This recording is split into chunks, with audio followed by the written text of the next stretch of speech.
Hello friends, അപ്പോൾ നമ്മളിന്ന് വന്നിരിക്കുന്നത് ട്രിവാൻഡ്രം ലുലുവിലാണ്. അതിൻ്റെ നമ്മളെ ബ്രിഡ്ജിൻ്റെ മണ്ടയിൽ നിന്ന് കാണുന്ന വ്യൂ ആണ്. പിന്നെ നമ്മൾ ലുലുവിനകത്ത് വരുമ്പം തിരക്ക് കൂടുതലാണ്. പിന്നെ ഞങ്ങൾ ഓർഡർ ചെയ്തത് ലോഡഡ് ഫ്രൈഡ് ചിക്കനാണ് ഗൈസ്. അപ്പം ഞങ്ങളതിൽ കഴിച്ചിട്ടില്ല, ആദ്യമായിട്ടാണ് കഴിക്കുന്നത്. അപ്പം ചീസ് എന്നൊന്നും പറഞ്ഞാണ് കഴിച്ചത്, പക്ഷേ ചീസില്ല, എന്നാൽ നല്ല ടേസ്റ്റ് ഉണ്ടായിരുന്നു. എനിക്ക് ഭയങ്കരമായിട്ട് ഇഷ്ടപ്പെട്ടു ആ ഫ്രൈഡ്. നമ്മളാ ഈ പൊട്ടാറ്റോ ഫ്രൈഡ് ഉണ്ടല്ലോ, അപ്പോൾ ഇത് നല്ല ക്രിസ്പി ആയിരുന്നു. പിന്നെ ബോബ ടീയാണ് ഓർഡർ ചെയ്തത്, ഓറിയോ ക്രംബിൻ്റെ. ആദ്യമായിട്ടാണ് കുടിക്കുന്നത്, ആദ്യം കുടിച്ചപ്പോഴൊന്നും വന്നില്ല ഗൈസ്. അവസാനം ഞാൻ സ്ട്രോയിനകത്ത് കുടിച്ചു, നിസ്ര കുടിച്ചപ്പോൾ വന്നു കേട്ടോ. പിന്നെ ഞാൻ കുടിച്ചു.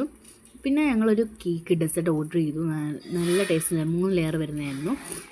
പിന്നെ ഐസ്ക്രീം കണക്ക് വരുന്ന ഒരു കേക്കായിരുന്നു. പിന്നെ ഞങ്ങൾ ക്രീം ബണ്ണ്, അവിടുത്തെ ലുലുവിൽ ക്രീം ബണ്ണ് നല്ല ടേസ്റ്റ്, നല്ല ക്രീമി ആയിരുന്നു. പിന്നെ കുക്കീസ് മേടിച്ചായിരുന്നു, അത് വീട്ടിൽ കൊണ്ട് വന്നിട്ട് കഴിച്ചു. പിന്നെ നല്ല ടേസ്റ്റ് ആയിരുന്നു. പിന്നെ വേറൊരു സ്ട്രോബെറി ക്രീം വരുന്ന കേക്ക് മേടിച്ചു, അതും കഴിച്ചു. പിന്നെ കുറേ സാധനങ്ങൾ മേടിച്ചു. അപ്പോൾ ഇത്രയേ ഉള്ളൂ, ബൈ.